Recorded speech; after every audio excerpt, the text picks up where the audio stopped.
bon asalaamaaleykum wa rahmatullah ñu leen di nuyuwaat bu baax a baax tey nag dañuy ñëw ak yéen ci kàddu yi Ousmane Sonko yi nga xam ne si ne yëkkati na ko mu jur ay polémique yoo xam ne si ne yéeme la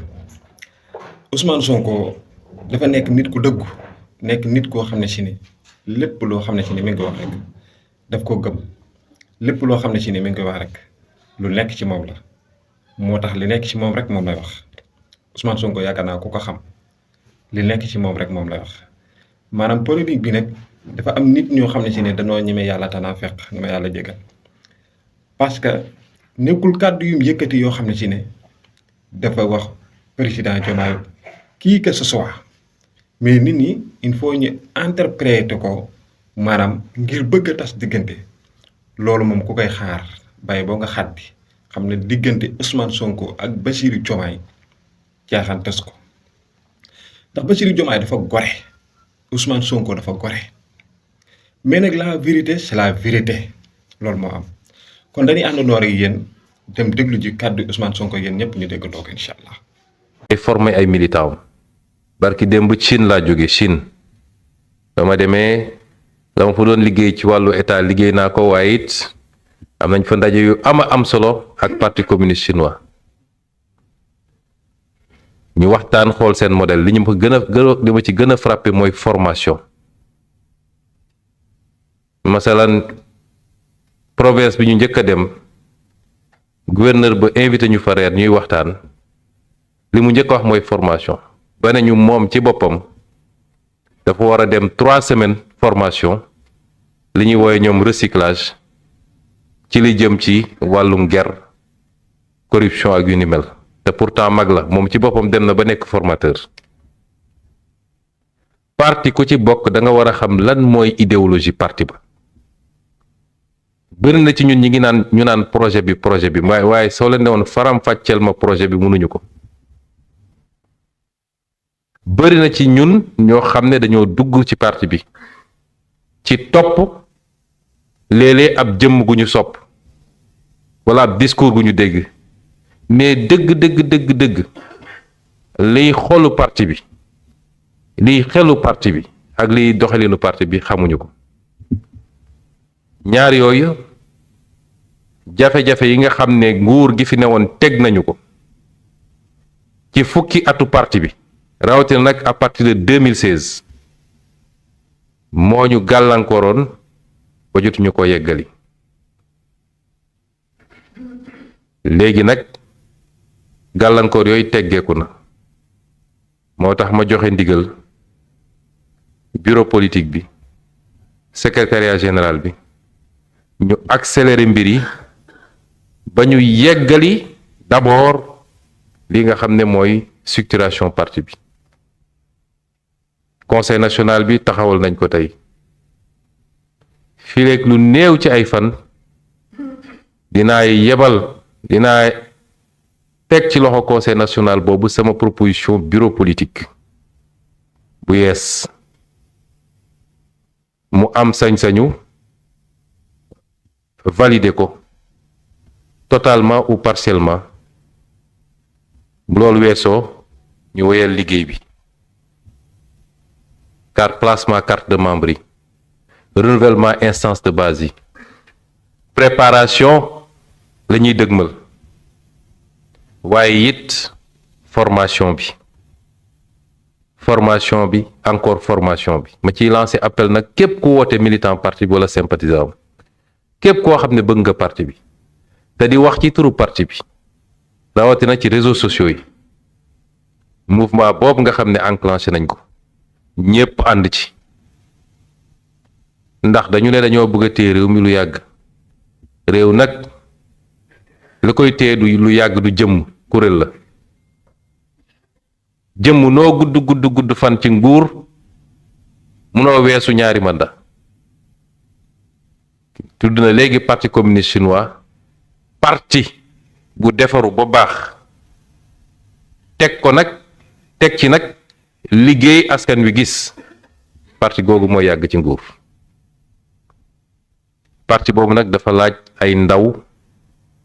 yu xam lan mooy yéene parti bi lan mooy programme parti bi lan mooy discipline parti bi yu xam fi ñu bëgg a jëm ñu ànd ñun ñëpp nag joowandoo bu boobaa la ci des yëpp dina yomb étape yi ciy tegu yëpp am na agenda bu ñu defar ba noppi laata lii di am semaine passée li ñu njëkk a def mooy valider règlement intérieur bi nga xam ne moo ñëw mottali statut parti bi kon ci processus dañu nekk ci lii ñuy taxawal tey ñëpp xam ngeen ni conseil national daanaka constitution bi wala représentation bi ès-qualité la da ngay nekk membre bureau politique nekk membre conseil national da ngay nekk député nekk membre conseil national da ngay nekk coordonnateur départemental nekk nga membre bi conseil national bi muy fii muy diaspora bi noonee lay demee waaye lii ñu taxawal tey li ko jiitu woon te mu amoon solo mooy li ma tudd ñu fexe ba règlement intérieur ñu valider ko kon lii ñuy taxawal tey la ca jot a yemb la ñuy jàllale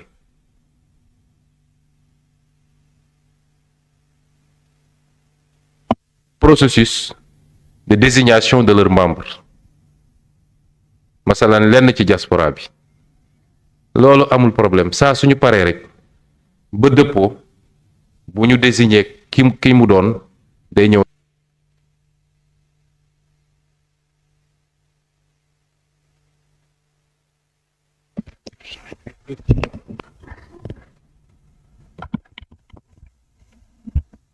kon lii moo ne woon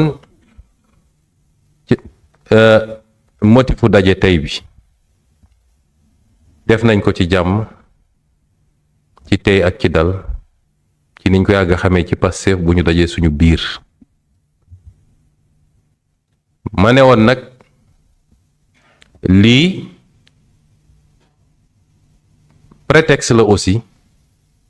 pour ma waxtaan ak militants yi militantes yi sympathisantes yi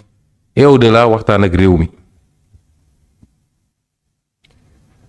dinañu waxtaan teg ko niñ ko daan defee ci dëgg ak dëggu ndax lii ñu yor tey ñun ñépp am nañ ci responsabilité waaye dama jàpp ni man mii dama ci am responsabilité morale bu bokkul ak responsabilité kenn nag dama teg ko foo xam ne yéen ñépp xam ngeen ko kon jaadu na lay sama rôle saa su ne ma koy def ndax man pouvoir taxuma daw feesul sama bët alal taxuma daw feesul sama bët defar réew mi rekk moo ma ñor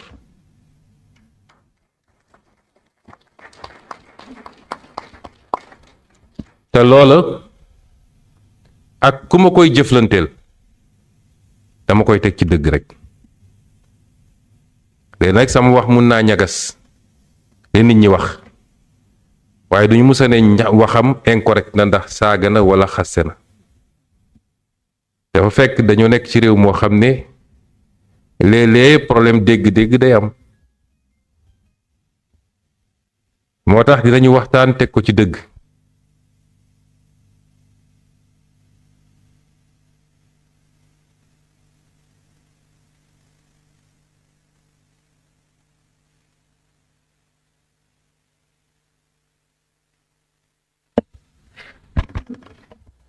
ma koy def ci ñaari poñ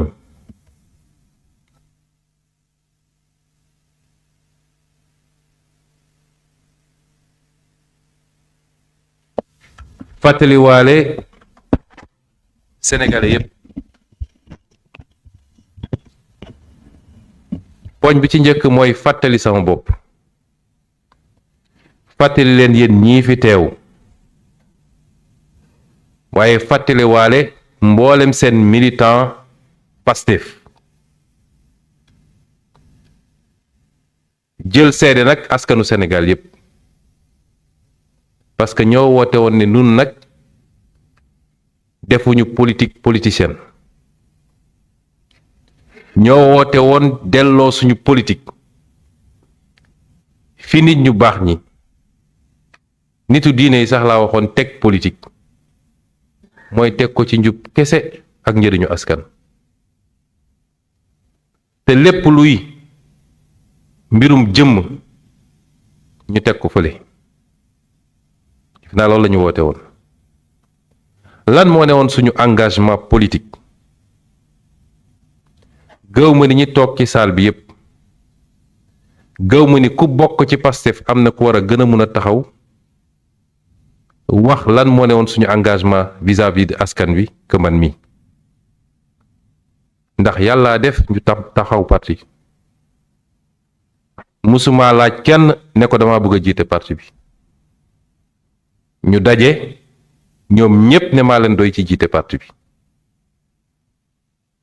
musuma xëccoo poste président te duma ko xëccoo bañ ko tegee sama loxo mu wéet ak sama bopp ne jàpp naa ni lii lu may layoo la donc naa ci jiital fulla ak ngor ak njub ak bëgg réew mi ñi ma àndal yépp nag ma essayé leen tette ci loolu teg leen ci loolu parce que noonu lañ joxe insuffler parti bi son âme doore nag ci zéro ba ñuy door politique koo ne woon Ousmane Sonko mu ne la kuy kooku koo ne woon Pastef mu ne la xanaa daayira la ba ñuy door politique daan nañu wër kan moo ñuy ubbil bunt pour ñu am benn émission pour mun a wax Sénégal yi dégguñu ndax amuñu woon passé politique musuñu woon bokk ci parti waaye ñu gëm ko nekk ci ay benn di ñëw ba yegg si fii tey waaye lan moo tax Sénégalais yi dégluñu dégguñu ba tànn ñu suñuy biiru moroom loolu buñ koy di fàtte mukk nag ndax tey nous sommes à l'épreuve du pouvoir mbokk yi pouvoir dafa doy waar pouvoir jafe naa mucc tey nous sommes à l'épreuve du pouvoir lan lañu waxante woon ak Sénégalais yi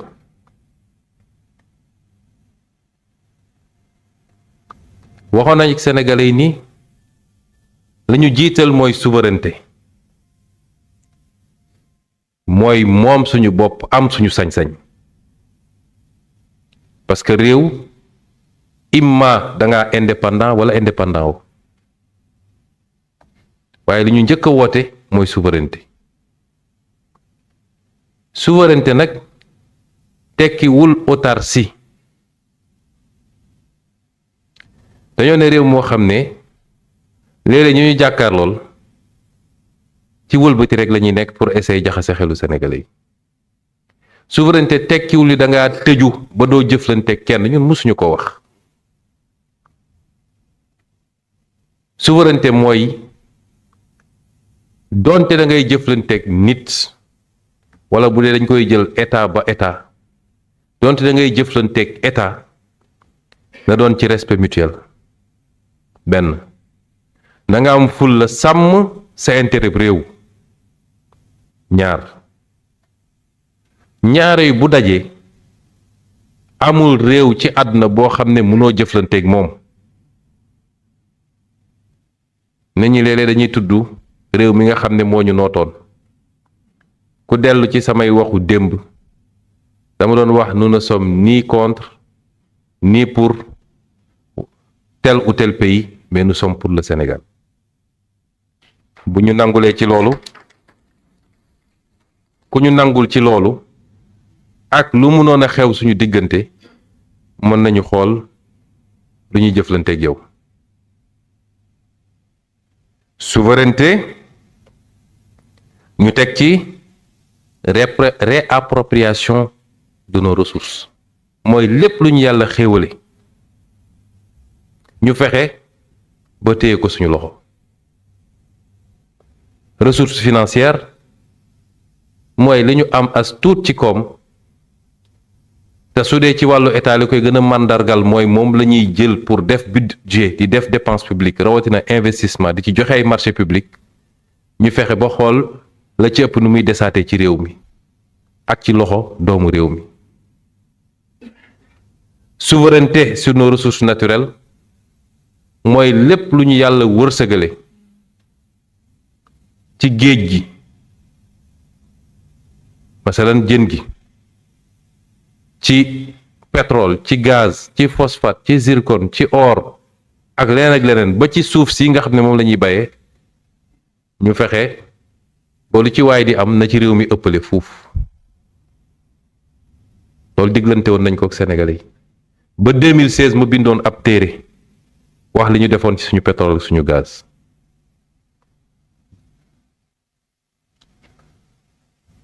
souveraineté wala ñu teg ci li ñu tuddee woon fexe ba yorinu réew mi doon yorinu bu sell gestion transparente accompagnée de reddition des comptes lii dañ ko diggantoon ak askan bi mooy fexe ba kenn ku nekk sa sañ-sañ du wees li la yoon tënk ci say responsabilité moo xam alalu réew mi ñu dénk la ko ne la lii na dem ci hôpital lii na dem ci tali lii na dem ci courant moo xam sañ-sañ bi nga yor ci doole ñu ne la bu ko jëflante bu ko utiliser pour faagaagal nit loolu engagement bu rëy rëy la woon ci suñu engagement ñu jël ko digganteeg askan wi newoon nit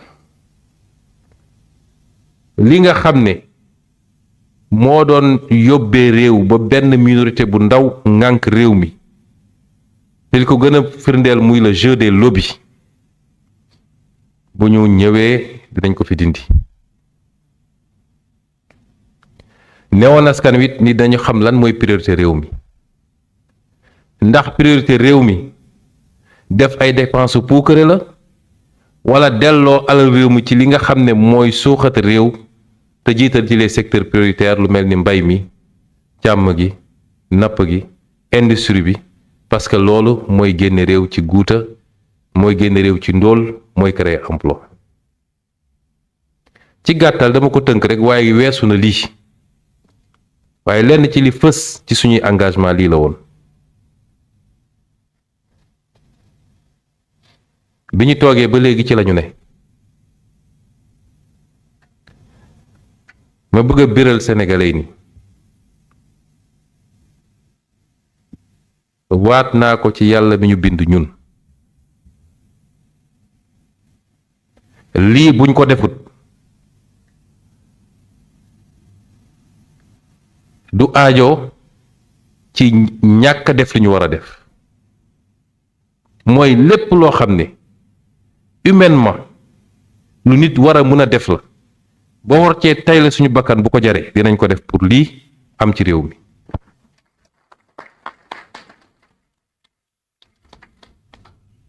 réew nag dañ koy tabax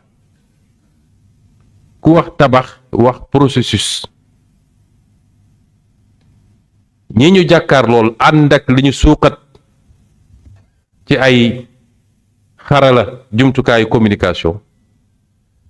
dañu bëgg a jouer psychologiquement ci boppu sénégalais yi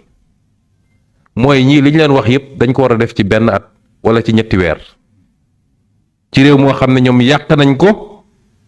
ci juróom benn fukki at ak lu tegal seen combat médiatique yépp loolu la ñoom ku ci wéet ak boppam xam ni fi ñu jëm mooy fi ñu waroon démarrer bu yàgg te lajj ko ñoom xam nañ ko te malgré tout nag bu dul woon lañ fekk réew mi ñoom ñu dugal ko ci guuta lépp lu ëpp 5000 milliards nëbbu ko sénégalais yi est-ce que xam ngeen luy 5000 milliards ñu lepp lu ëpp 5000 milliards nëbb ko Sénégalais yi te dugal ko ci ay caaxaan ak ay puukare tey mu jural ñun ñu donnum réew moo xam ne ab lafañ la réew moo xam ne dañ koo donn ak laago goo xam ne laago gu xóot la ñu war a góorgóorlu pour laago googu ñu defar ay jumtukaay yu ñuy permettre ñu mun a taxaw ba dox ñu nekk ci exercice boobu réew mi ñu jox ñoom dañu ko jox ak laago gu metti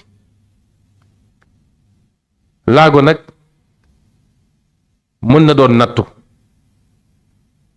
bu dee dafa am ci nit mën na doon nattu sax bu dee dafa am cim réew mais gii laago du nattu laago gu ay nit def la te tey ko laago gu ay nit def la te tey ko te teguñu ko lu dul bëggoon a toog ci nguur ak yàgg ci nguur moo tax est-ce que lii ma wax nii ni mooy li ñu diggaale woon ak askan wi est-ce que ñi ngi ci waaw ñi ngi ci lan mooy li ñu jànkoonteel ci ay difficulté nag wala ay obstacle parce que faw ñu identifier obstacle bi ci njëkk mooy résistance au système bi mbokk yi ba may wax waxu système waxantuwuma woon te da doon yàgg wax ni système bi lu doy waar la nga gis ci système bi mooy li gën a néew ci système bi la ca suuf a gën a garaaw te moo gën a yaatu système dafa mel ni iceberg mooy genre glace yooyu nga xam ne boo nee ci géej seen benn cat ci kaw nga foog ni loolu kese la waaye boo jegesee boo moytul sa gaal yàqu ndax li ci suuf kenn xamul nu mu toll système bi noonu la mel bokk na ci erreur yi nit ñi def mooy jàpp ni jox nañ ñu réew mi rek mooy système ba jeex na déedéet système ba ka jiite woon réew mi moom lenn rek la bopp système bi la te système yi dañu am benn force mooy force de recyclage nguur gu ñëw ñu gunge la ba nga dem ñu xaar kay ñëw ñun fexewaat ba laxasu ci moom te duñ ko jëmale fu bokk ak fi mu joxoñoon waaye dañ koy delloo ci ñoom ci seeni pratique mooy essayer la gëmloo ni nguur dafa am ay réalité yàgg leen wax ni nguur amul réalité yow mi ñu fal yaay jox nguur gi réalité am nguur amul réalité nguur c'est une entité abstraite kan mooy nguur kan moo mën a dox ba jàpp nguur ne nguur a ngi nii moo tax ñu màndargal ko ay institution nguur yaa koy jox contenu du moom moo lay conditionné ci lu laaj nag courage ak constance parce que système bi day résister système bi ay hauts fonctionnaires la système bi ay magistrats la système bi ay homme politique la système bi ay homme d'affaires la système bi lu doy waar la te li njëkk ci mission mooy suñu falee président de la république mooy nu ñuy def ba isoler ko ak basam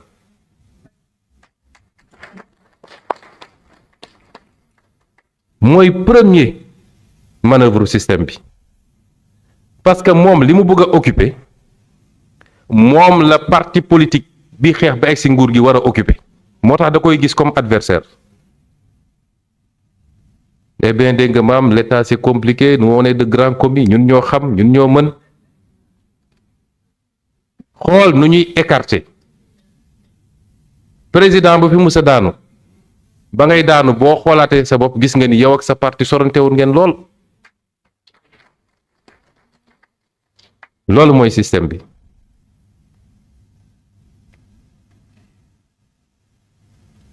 moo tax am na ko wax léegi tudd état tudd parti ñi ngeen di dégg ñuy wax ñëpp léegi dañ naan l'état parti Pastef état parti mooy yoon xam ngeen ndax lan suñu delloo ci science politique c'est pourquoi en Amérique on dit administration Trump administration Bush kuy ñëw da ngay àndaale sa administration parce que da nga liggéey def programme ñi gëm programme bi ñëw ànd ak yow nga jàkkaarloog ñeneen ak ñeneen muy ku yor nguur gi muy ku yor opposition ku nekk yor programme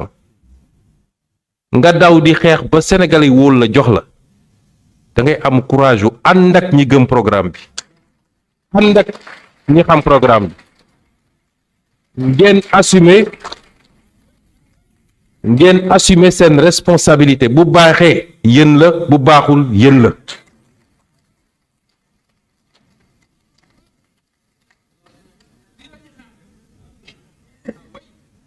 du waxu seddoo poste nag de parce que buñ ko delloo foofu nag du waxu seddoo poste lii la ñuy xaar parce que maa ngi calculer luñ may jox man dama wax liggéeyal askan wi loolu laa wax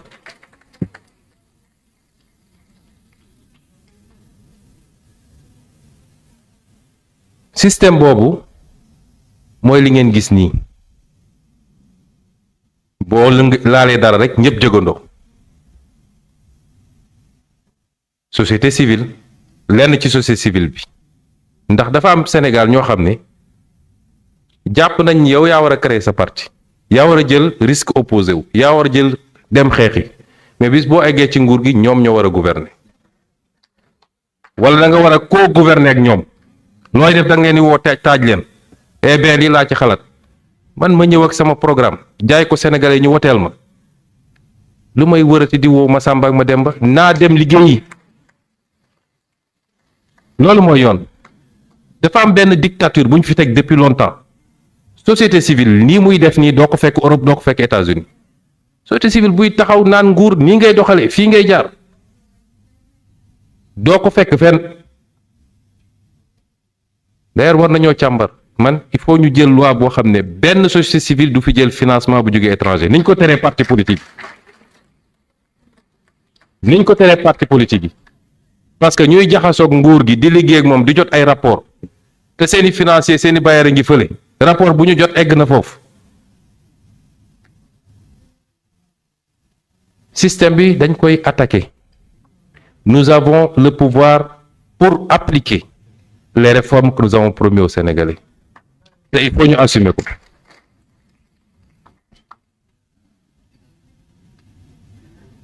boo tuddee magistrature ñëpp jóg yooxu dégg naa sax ñu ne dama doon ñaan audience su magistrature xam nga fooye sa xel neex na lu may doye audience ak union des magistrats lu ma koy doyee man ñoo xam ne bi ma nekkee opposant dama doon taxaw ne leen lii du dëgg lii du yoon tey lu ma koy doyee man bañuma kenn nag cër boo fi jël lu am solo la ci réew mi kenn ñëwu fi pour nërmel magistrature wala nërmel waxuma justice de parce que justice du magistrature benn acteur la ci justice bi ku leen gëmloo ni ñoom moom justice bi nax nañ seen bopp te tey la ñëpp am fit 2 ans ci gannaaw rek ñi ngi woon fii nguur leen def loolu ne déggoo benn magistrat bu wax 2 ans ci gannaaw ñu leen def loolu ne tëj loo leen nit ñi ani loo leen ay candidature ci lu dul dëgg lu leen ñu def ko fi da nga leen dégg ñu wax tey la nit ñi ñeme parce que ñu nit ma teg ci sama bopp ñun ñoo gëmloo nit ñi dañoo ñëw pour libérer rek gars yi nag jàpp ni porox ndol la boo xam ne dañu war a dem dans l'anarchie dinaa ñëw ci loolu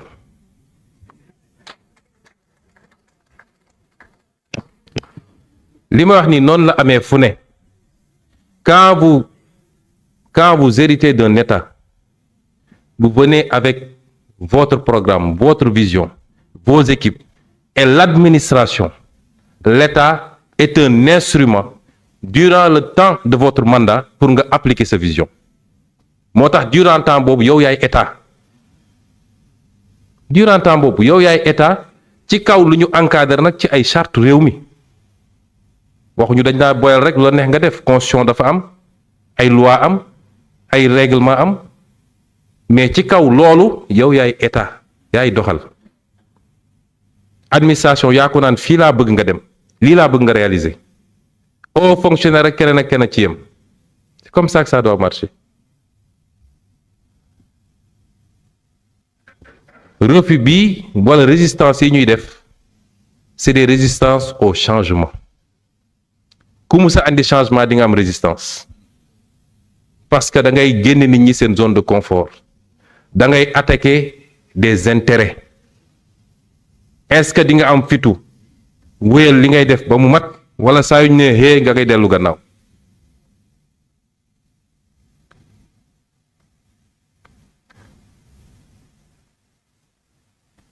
am na it li nga xam ne mooy ñi ñu jàkkaarlool nag ci wàllu politique. ñoom xam nañ ni dooley politique yoratuñ ci dara, ñoo ko gën a xam seen bopp. mais dafa am benn stratégie bu ñu jël, mooy nañu fexe ba def kawoo ci réew mi te lépp ñu ngi ko teg nag fañ koy nasee xam nañ ko, fuñ koy waxee xam nañ ko, yor nañ ci ay preuve muy fii muy bitim réew. mooy nañu xëy di désinformer ak di saaga, lépp dañ ko lal ci loolu.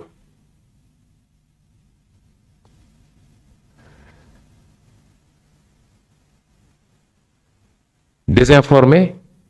saaga pour créer le chaos dans le pays. li fi am musut am.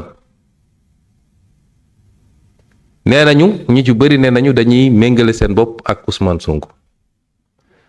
man musuma saaga, musuma xaste,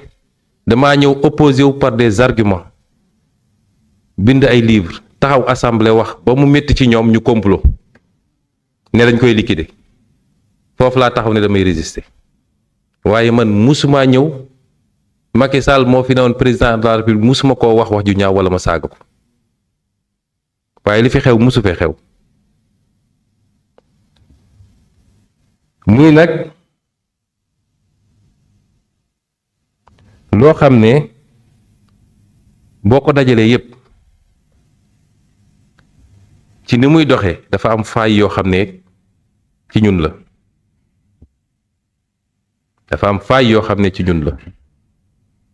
ci ñun parti politique bi.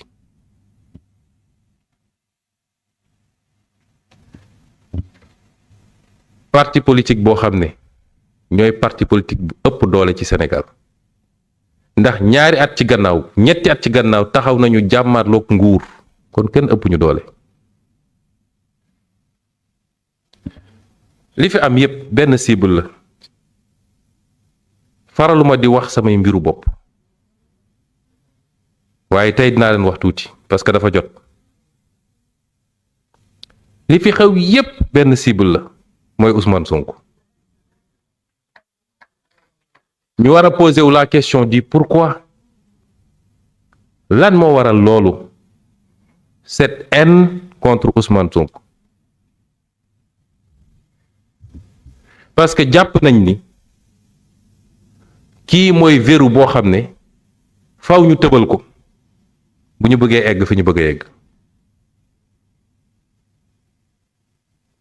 ñoom loolu lañu jàpp.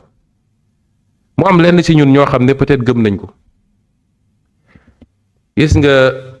ñii am nañu haine ci Ousmane Sonko, waaye bu leen ki dara nax, leen intéressé mooy pouvoir bi. su verrou Ousmane Sonko tëbee ci Bassirou Diomaye Faye lañ jëm directement. ñoom pouvoir bi moo leen tax a jóg. man taxuma leen a jóg de, man ci règlement de compte la, ci haine la, parce que jàpp nañ ni bu ñu ñàkkee kii moo ñu ñàkkal. jàpp nañ ni pour ñu jot fi ñu bëgg a dem faw kii tëb.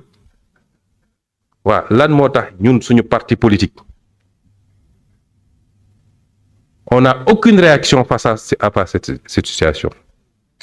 lan moo tax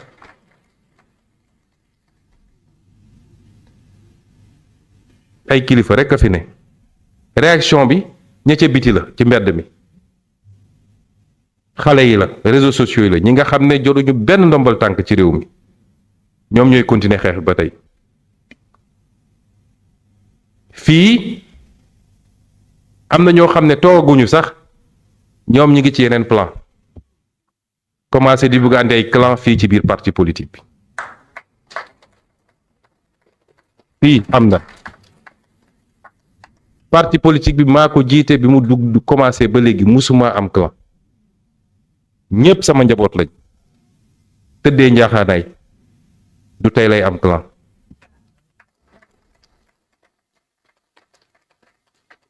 ay benn benn lañu lu ñu mën a lim la te lu ñu xam la te xam naa ni mënuñu buuseloo meetar pantere sax mënuñu koo gañe man xam naa ko waaye tey ñoo commencé yooyu di dem ba ci base ba sax di dem ay Touba ak fu ne naan dañuy recruter ay nit pour waajal 2029 lu fi andi 2029 suñu première réunion bureau politique laa leen ni président Bassirou Diomaye Faye man ak moom li ñu waxante yàlla moo ko seede maandu leen ci ñu doxaat tuuti bi ñu génnee législative yi fekk mbir yi commencé am nu mu mel moo woo seede muy El Malick Ndiaye mu toog ma toog président Diomaye toog ma ne ko lii ak lii ak lii la ñu waxante woon Cap Manuel dëgg la wala du dëgg mu ne dëgg la ma ne ko lii ak lii ak lii parce que man lu may def ci àdduna rek dama koy def mu leer nañ kon parti boo xam ne bu jëf jotee ñu ne Sonko génnal élection bi parti bi di parti ba léegi fii ñi fi toog ñépp te ju falu élection daan na jot ku nekk di woote di jooy soo ñëwul duma gañe sama gox ku nekk lu ne daj naa ko fii dama daan dem ba am problème santé dem ba mënatuma waaye damay xam ne su ma jaarul fii lii am bu ñu paree élection ku nekk funki dënn commencé gëm nag di fëgg da naan man la wala naan day créer ay clan loolu doo am ci parti bi de j'y veillerai personnellement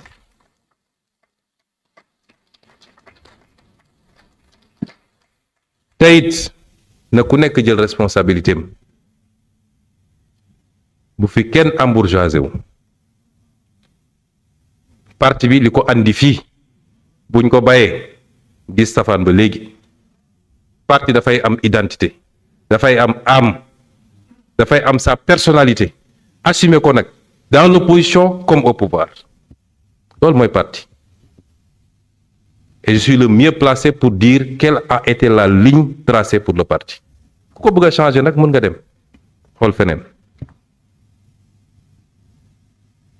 le parti restera un parti de combat comme il a été dans l'opposition tey da koy nekk pour réaliser les engagements qu'on a pris vis-à-vis des Sénégalais te xeex bu rëy la laaj lii xew nii baaxul rafetul man yàgg naa encaissé président Diomaye Faye dem naa fekk ko mu toog parce que lii xew nii moom mun na ko arrêter saa yu ko bëggee li tax def ko nag loolu c'est une autre question dem naa toog ne ko lii mun nga ko arrêter tey parce que bu ma newoon président duñ ma waxee nii yow yaay président saa suñ la tuddee nga joxe ndigal faj ko ñëpp jóg ne Sonko la kon gëm naa ni ak fi ñu jaar yi beeg si fii war nañu bëggalante te di xoolante suñu bopp ci même bët ñiy jouer pour ne diw mooy ku baax mooy ku yaru mooy ku tey kële mooy borom fitna bi ñun fitna moo ñu andi fi su dee loolu mooy fitna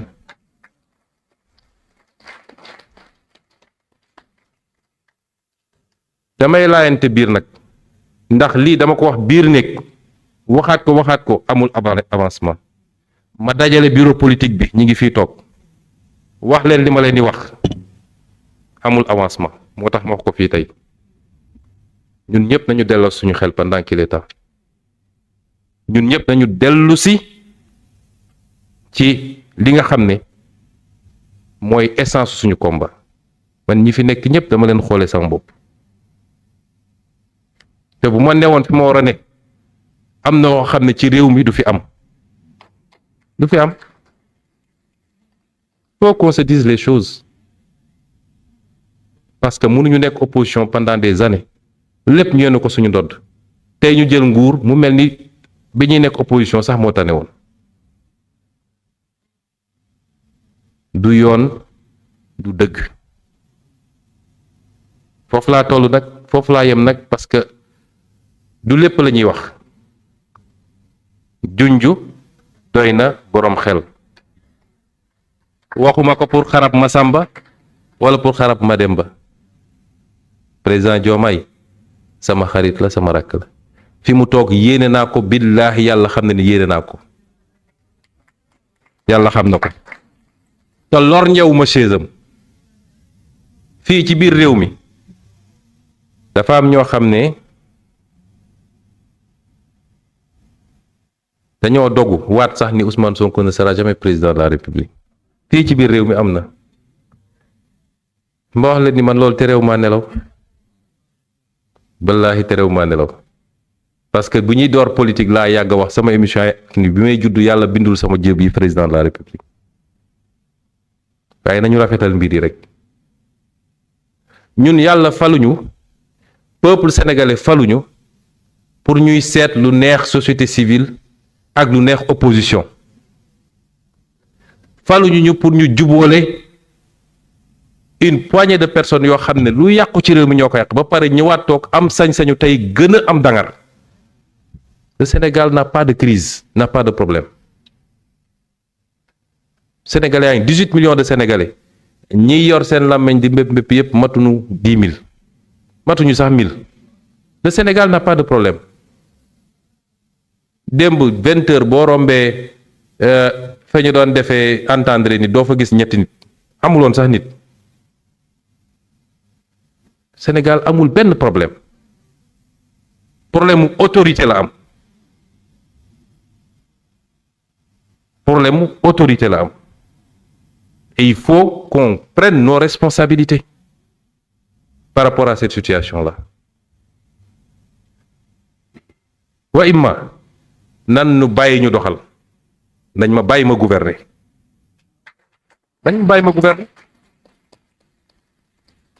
ba xam ndax mbir bi dina demee nii loolu rek moo fi am kenn gënumaa yaru nag kenn gënumaa tey waaye injustice musuma koo nangu kon kenn ku ne ci ñu na xoolaat boppam 50 ans au pouvoir bu dee nii la ñuy doxalee duñu def sax 2 semaines ci pouvoir lii duñu téye ci pouvoir bi teyit nañu dellu si ci parti bi parce que parti bi dafa war a yëg su ma nee parti bi man maa jiite parti bi parti bi waruñu koo exclure ci dara ci ni ñuy doxalee réew mi dañu war a am ay espace yoo xam ne premier ministre bi day ñëw toog président de la République ñëw toog lenn ci kàngam parti bi toog nañ ko daan defee bi ñu nekkee opposition ñu waxtaan ci orientation yi waxtaan ci yenn décision yi parce que ñii di def yépp seen première manœuvre wax naa leen loolu la yow yaay président de la République yaa am tel pouvoir constitutionnel couper le carrément soo moytul ak ton parti politique nañu dellu si nun dafa am nu ñu daan doxalee maa jiite parti bi ñoom xam nañu dama daan woo ñëpp léeg-léeg sax de manière informelle sama kër ñu toog añandoo waxtaan jël les décisions nañu dellu si ci loolu dara warul ump parti bi du ñëpp ci parti bi nag mais lii kàngamu parti bi war nañu xam lan mooy politique diplomatique gu réew mi lan mooy suñuy préoccupation sécuritaire lan war nañ koo xam parce que sinon on fera ce que les autres faisaient et ça produira les mêmes résultats exactement. ba tax dégg naa sax ci ñu bari ñu naan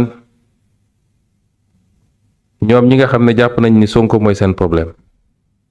dégg naa ñu naan démission am na ñu doon manœuvrer ne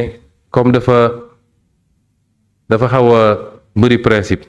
am na buñ ko poussé rek dina démissionner fenn laa demut.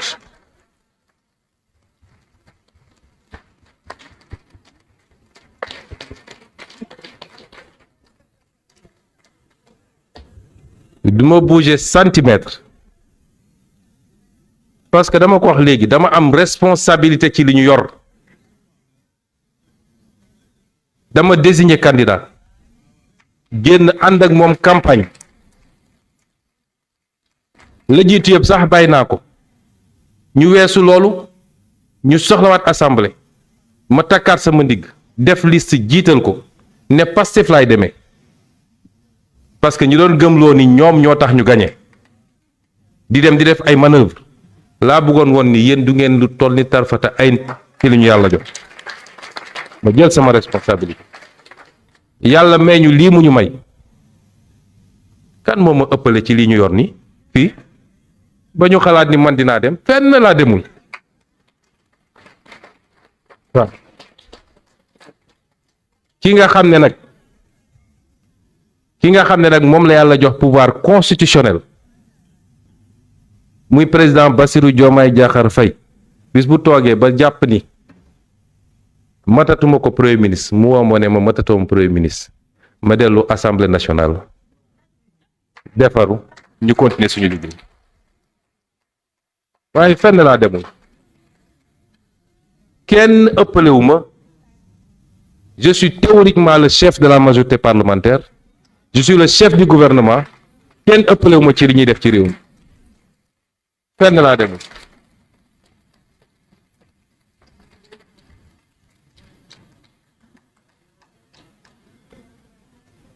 ma bëgg nag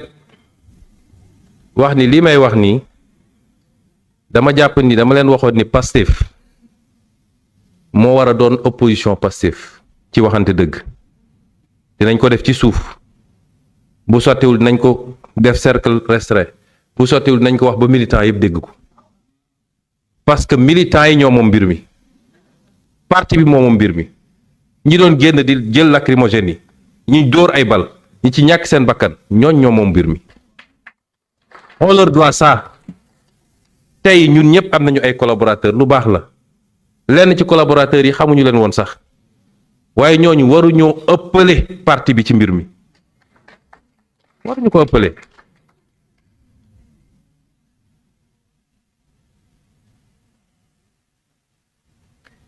ma bëgg nag pour bañ a guddal réitérer li ma wax di ko wax askanu Sénégal yépp ala kulli xaal li ñu waxanteeg Sénégal yi nañ ko def mais may dellu di wax ni xam naa ni askan wi yépp wala li ci ëpp tey la ñu gën a ànd ak ñun bouillonnement médiatique bi bëri na muy les mêmes médias yoo xam ne ñoo ñu doon xeex loolu it ma wax ci mbokk yi na Pastef bàyyi di dem ci ay télévision yoo xam ne dañuy xeex yàgg naa ko wax bi ñuy ne opposition ñu naan ma non il faut ñu dem fa ndax sinon on laisse la place aux autres Pastef télévision andiwu ko fi mu ne liggéey yi xale yi def ci réseaux sociaux yi rek doy na ci Pastef dem ci plateau boo xam ne ñu jël ay chroniqueur opposition ngi fi doo gis chroniqueur Pastef ñëpp wër la contre la Amadou Ba jàmbaar la macha allah li mu def baax na waaye bu Pastef demati ci télévision yooyu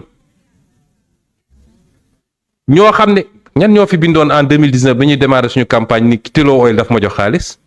du groupe boobu ñan ñooy bind chaque jour lu bon ci Pastef lu ngeen fay defi bàyyi leen ak seeni télévision gis nga nit da ngay am fulla fi yàlla rek a fi ne te ku gëmloo nit ñi ni presse moo am pouvoir ba mën presse su amoon pouvoir ñun duñ fi toog amul lu ñu deful pour détruire ñu du presse bi yëpp nag waaye li ñuy wax ni groupe yi gën a vis amul lu ñu deful pour détruire ñu amul yàlla lu mu ne day yegg kon waa Pastef la ma leen waxoon 2016 wax leen ko 2017 waxaat leen ko tey bàyyi leen di dem ci télévision yooyu ku lay xeex ak jumtukaayam da nga koy ba waaye man nag ku ma xeex ma xeex la de man ku ma xeex ma xeex la te ñiy jël seen jumtukaay ne ñun la ñuy xeex nañu xam ni naa leen xeex ba ñu yëg ko et j'assume mes responsabilités.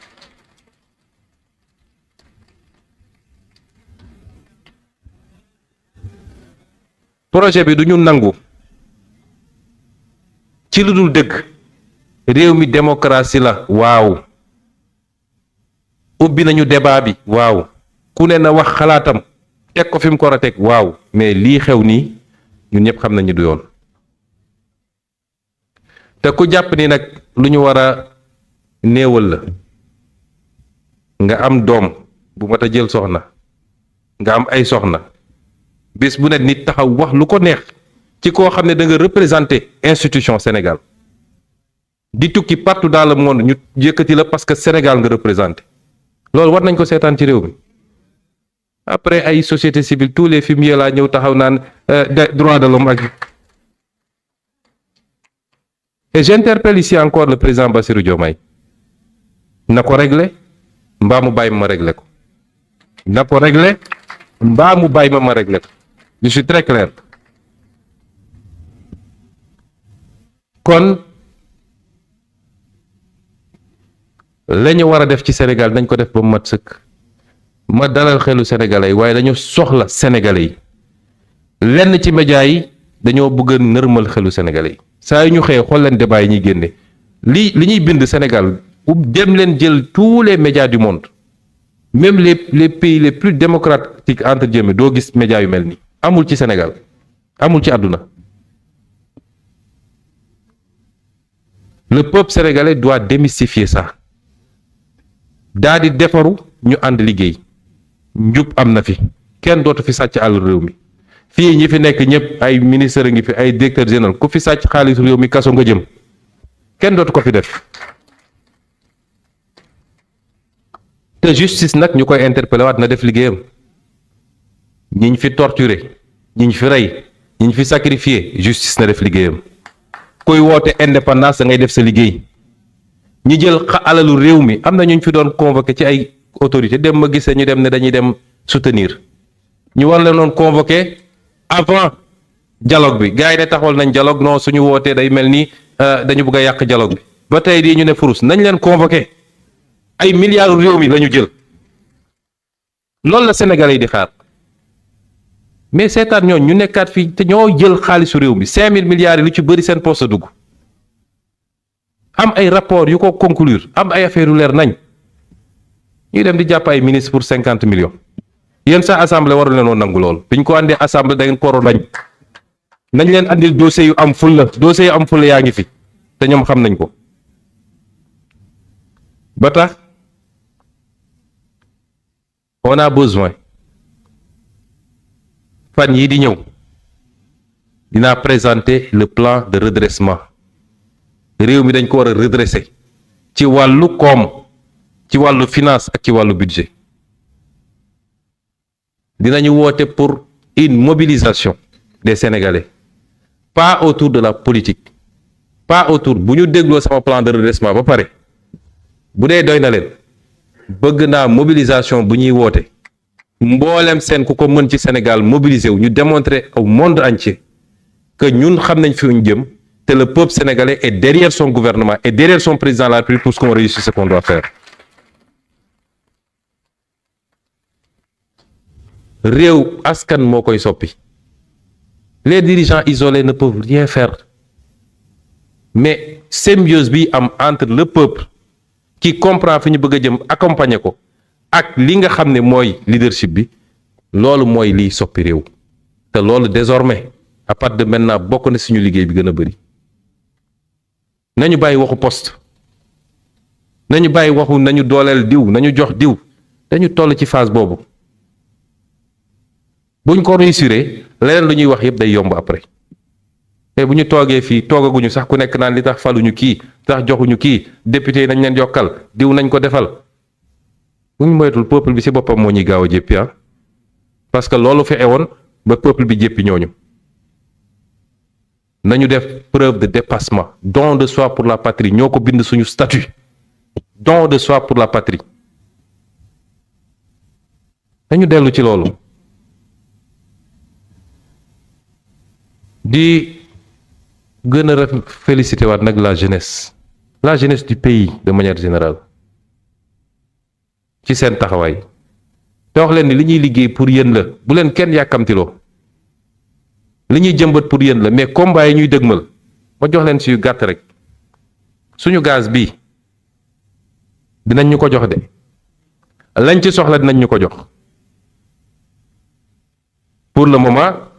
bind nañu ñu yoxi ci bras de fer lañ jëm dañ koo diglante woon ak yéen te dañ ko def parce que suñu alal la te dañ koo soxla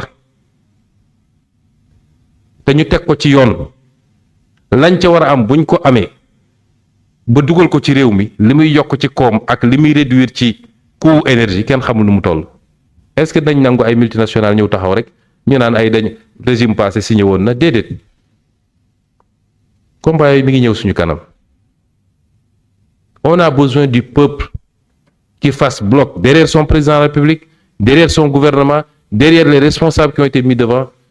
ñu jëm ci même cap bi buñ ko defee balaa fin mandat bi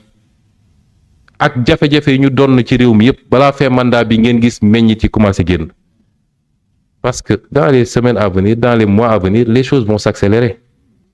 day accélérer wu kon lii appel la bu ma jëmale ci peuple bi di woo jeunesse bi à rester plus mobilisé que jamais nun dara duñu soppi fi ñu newoon lañu nekk te li ñu diglante woon a jëm nañ ko def ba mu mat sëkk la ñuy def fi mu toll nii ñi yoroon réew mi pendant des années et des années bu ñu ko defoon tey fu ñu tuddee Maroc tudd Sénégal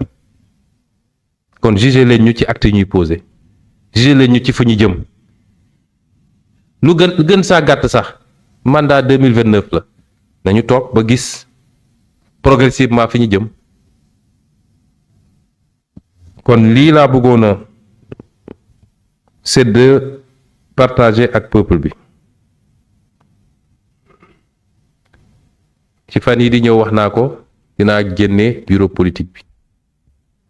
dina doon bureau politique d'engagement bureau politique de combativité bureau politique de loyauté bureau politique boo xam ne projet bi dong moo ko ñor bu soobee yàlla ci fan yi dinañ ko génne kon di nuyu aussi waa diaspora ci lañu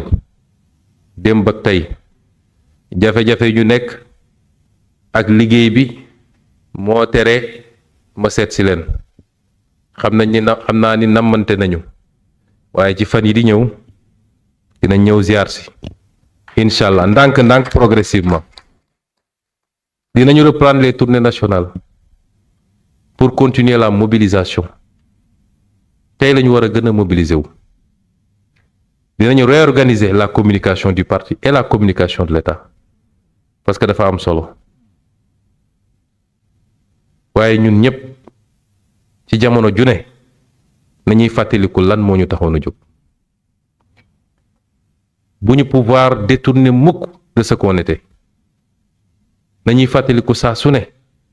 lan la ñu waxante woon ak askan wi principe ñu jiitaloon ba nit mën a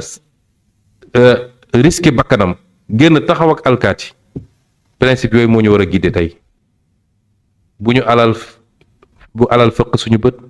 bu poste fëq suñu bët parce que réew mi su baaxee ku amoon poste ak ku amul poste yi ñëpp a ci yem dinañ ko gis ba mu mat sëkk te loolu moo waroon nekk suñu objectif suñu seul objectif te bañ a dugg ci ay calcul politique